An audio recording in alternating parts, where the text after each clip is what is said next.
Hello friends, मैं हूं जहरा और रसोई द किचन में आपका स्वागत है।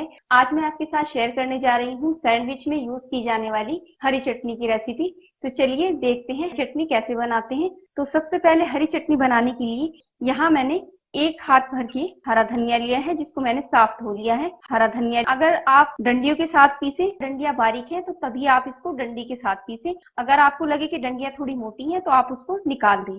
और जितना मैंने हरा धनिया लिया है उससे आधा क्वांटिटी में यहाँ पुदीना लिया है। इसको मैंने पत्तों में तोड़कर साफ धो लिया है। तो सबसे पहले हम ग्राइंडर जार में डालेंगे हरा धनिया।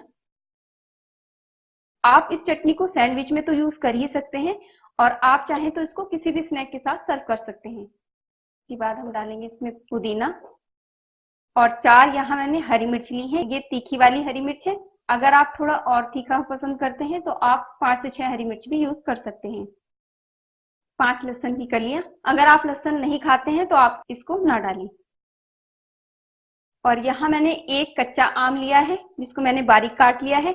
अभी आम का मौसम चल रहा है तो मैं यहाँ आम यूज कर रही हूँ। अगर कच्चे आम का सीजन नहीं है तो आप इसकी जगह आधा या 1 नींबू का रस भी यूज कर सकते हैं चटनी बनाने के लिए। तो एक छोटे साइज का कच्चा आम कटा हुआ इसमें डाल देंगे। 1/4 चम्मच भुने हुए जीरे का पाउडर, इससे चटनी में टेस्ट बहुत अच्छा आएगा। 1/4 चम्मच चाट मसाला और 1 टेबल स्पून भुनी हुई मूंगफली।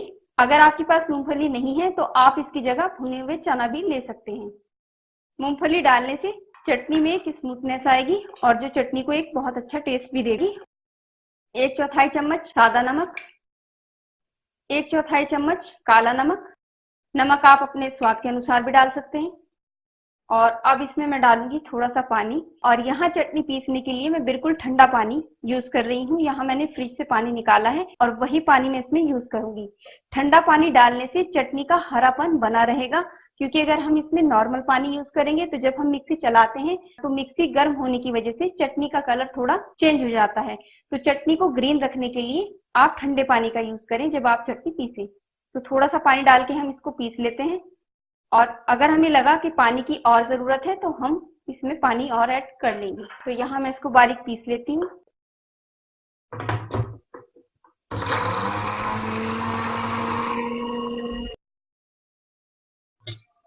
एक बार चटनी को चेक कर लेते हैं कि सारी चीजें पिस चुकी हैं या नहीं। तो इसको निकालकर एक बार ऐसे स्पून से चलाकर चेक कर लें। अगर आपको लगे कि हरी मिर्च या मूंगफली सही से नहीं पिसी है तो आप इसको एक बार और बारीक पीस सकते हैं। तो देखिए यहाँ चटनी बारीक पिस चुकी है। अब हम इसको एक बाउल में सर्व कर लेंगे।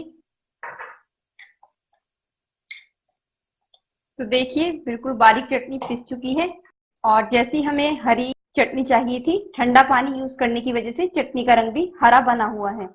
तो आप इसको एक बार जरूर ट्राई करें।